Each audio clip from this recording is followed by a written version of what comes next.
Welcome to Crestron ONE.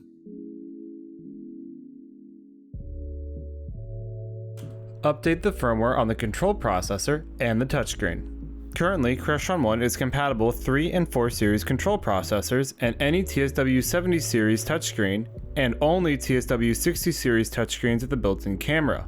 Models that will not work in the 60 series will have a TSW X60NC model name, as well as the following models in the 70 series: the TSW 570 and the TSW 570p.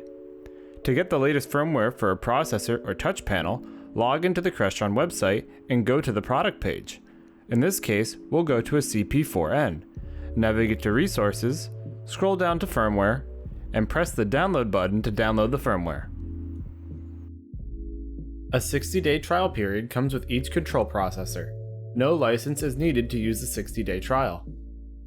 You will have full functionality during the 60-day period. After the 60-day trial has ended, you'll need to license the control system. To do this, follow the instructions on the Crestron ONE App product page. Licenses are purchased in monthly increments. Since the rooms are individually licensed, you will have full control on how long each room is licensed. To apply the license using Toolbox, you'll need to connect to the processor using the Device Discovery tool.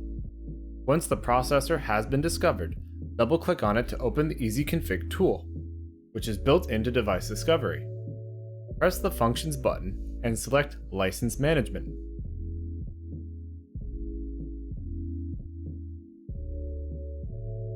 Go to Add License and paste the license key you received, then press Apply.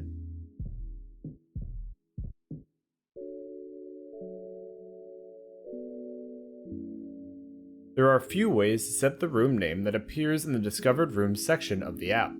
The host name of the touchscreen is used by default. Let's cover the other available options. Using a serial join from your simple Windows program, you can dynamically pull the name from your program. If you choose this option, you will need to make sure the simple Windows program includes the Crestron ONE device extender. Once you have the serial join number, you can enter it into the configuration file that we'll cover later on in the video. You can use Crestron Toolbox to set the name of your room. To do this, open up Text Console and connect to the panel.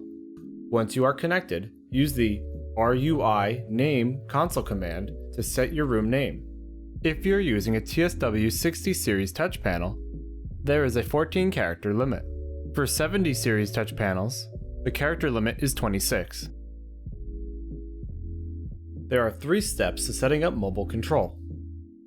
1. Review your existing controls. 2. Select the controls you want to expose to the user. 3. Load the settings to the panel and enable the app. Let's cover the steps in detail. First, you'll need to obtain the joins from the panel you want to control. You will need to be running the latest version of VT Pro E. You can obtain VT Pro E through the Crestron Master installer, or by downloading it manually from the software section at crestron.com/support. Let's cover the 2 possible scenarios for obtaining the join numbers. If you have the source code, open VT Pro E and export the joins from your project. To do this, open your project file and select Generate Project Document. Source code files from a touch panel project using Smart Graphics will be a .vta or .vtp file. If you do not have the uncompiled code, you can use the .vtz compiled project file.